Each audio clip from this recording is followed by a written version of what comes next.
ओमकार, ये symbolic fight है महाराष्ट्र बनाम हरियाणा। ये सिर्फ रेसलिंग में अपना वर्चस्व नहीं बल्कि खेलो इंडिया यूथ गेम्स 2020 के मेडल्स टैली में भी अपना वर्चस्व कायम करने की, अपना सिक्का जमाने की कवायद है। ललित हरियाणा से हैं, न केवल यहां मिला एक गोल्ड इनको रेसलिंग के क्षेत्र में महाराष्ट्र पर अपनी पकड़ बनाने का एक प्रमाण देगा बल्कि ओवरऑल मेडल टैली में भी हलचल पैदा करेगा।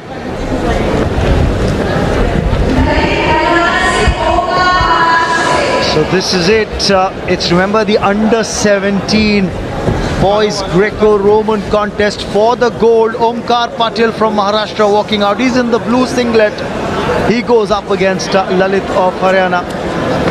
This is promising to be quite a humdinger of a contest. Yes, you're absolutely right, Sunil. This is not just a battle on the mat for this weight category. I think it's symbolic of the battle that's been on at the Khelo India Youth Games between the two states as to who's going to walk away with bragging rights and top the medals tally. Maharashtra leading the medals tally at the moment, but Haryana not that far behind that they won't be able to challenge. And I think when you're talking about wrestling and boxing, there'll be two disciplines where Haryana will look to challenge and get maximum gold medals to post a challenge against Maharashtra. Kabaddi में चारों gold medal Haryana ले गया है। वहां भी महाराष्ट्र ने challenge थोड़ा सा पेश किया था, लेकिन ज्यादा टक्कर दोनों की रेसलिंग में होने वाली है। ललित हरियाणा के रेड में है, ओमकार पाटिल महाराष्ट्र के ब्लू में है। 2-2 मिनट के 2 बाउट है और ओमकार अपने हाइट का एडवांटेज लेते हुए पहले कोशिश कर रहे हैं कि पैसिविटी जोन से बाहर लेकर जाएं, ऑरेंज कलर की पट्टी से बाहर लेकर जाएं।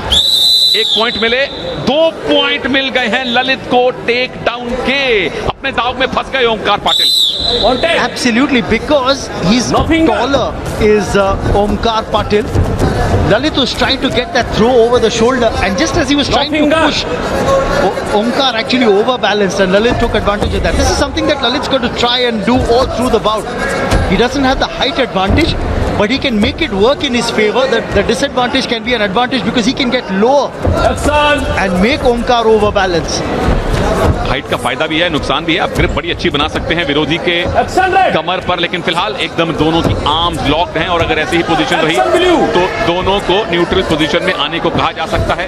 रेफरी को जब लगे कि यहां से कोई मूव लग नहीं रहा, लगना संभव नहीं है, तो न्यूट्रल पोजीशन में आने को बोल सकते हैं या एक रेसलर को पैसिव डिक्लेयर कर सकते हैं जो उनके अनुसार ज्यादा डिफेंसिव लड़ा है। ज्यादा एक्टिव होने को कहा है उन्होंने ललित को, जिनके पास ऑलरेडी 2 पॉइंट हैं। पहला राउंड तकरीबन 45 सेकंड बाकी हैं, 2 पॉइंट और मिलेंगे टेक डाउन के ललित को। उसके बाद गट रंच किया, लेकिन क्या फ्लिप कर पाएंगे? अच्छा लिजर्ड डिफेंस ओमकार पाटिल का, नहीं फ्लिप हो रहे। Good defence Raman. Oh yes, absolutely. He's done well here as Omkar, but Lalit's not done yet. He's still got another 25 seconds or thereabouts. Finally the referee blows the whistle, gets them back into the neutral position. Look at the tactics. You've got to keep an eye out on Lalit and that left leg of his. He's pushing forward with the transfer of weight on the left leg, and then he suddenly pulls back, and that's when he makes Omkar overbalance. So the moment the transfer of weight happens from the left leg to the right for the grappler in that red singlet, that's Lalit. That's the tactic. He's worked very well with it. He's managed to get 4 points thanks to this tactic. It's just that weight transfer. But for the moment, 2 minutes done and dusted. Round 1's come to an end, and it is Lalit who's leading 4-0. इसीलिए जो coach हैं वो घी के साथ बादाम भी खिलवाते हैं कि शरीर में जान चाहिए, दिमाग बहुत चाहिए।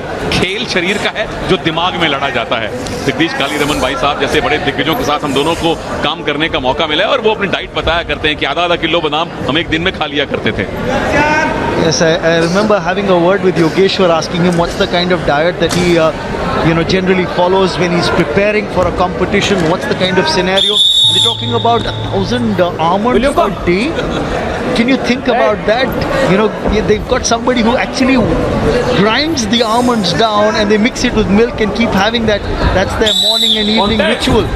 हम जैसे लोग पूरे साल में 1000 बादाम नहीं खाते होंगे, जो योगेश्वर सुशील खैर वो मेहनत भी हमसे 1000 गुना ज्यादा करते हैं। यहाँ मेहनत करनी पड़ेगी ओमकार पाटिल को जो महाराष्ट्र से है। 4 पॉइंट का मूव, ये है वापसी, ये है रेसलिंग का करिश्मा। क्या मैच चेयरमैन ने इसकी पुष्टि की है, ये देखना बड़ा रोचक है। बिल्कुल पुष्टि हुई है रमन, 4 पॉइंट ओमकार को मिल जाने चाहिए। Yes, he did signal that. He initially did raise it, and then I think it went to the jury, and it's been revoked.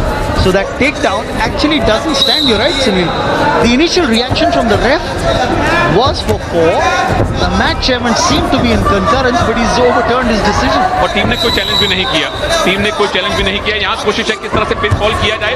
कंधे फिलहाल दोनों के छत की तरफ हैं, लेकिन अपने विरोधी को छत दिखानी होती है, उसके कंधे जमीन पे लगाइए और यहाँ पर आपको ग्रिप मिल सकती है, आप फ्लिप कर सकते हैं। 2 पॉइंट टेक डाउन के मिल गए।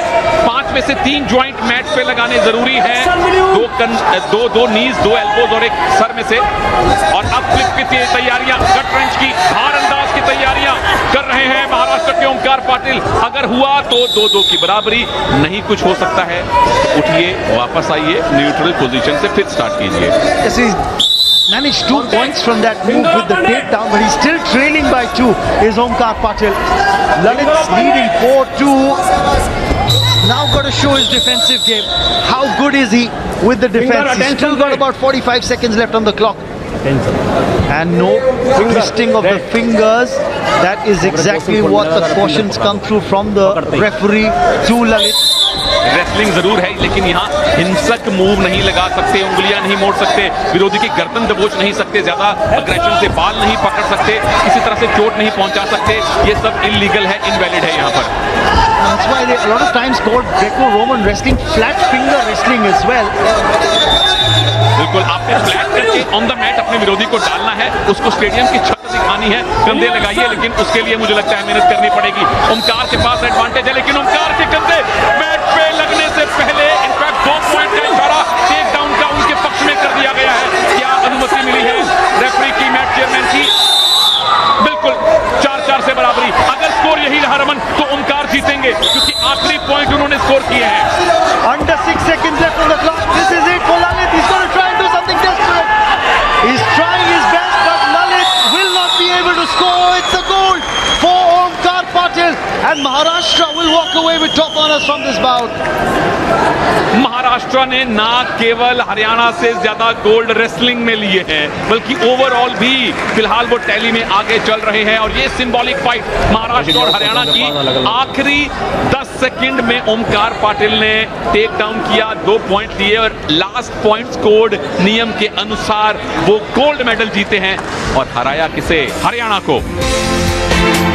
The second period is where Omkar Patil was bringing out his A game. Lalit was in trouble. He had the lead initially of 4 points, but then this was the final move where he managed to score another 2 points, did Omkar Patil.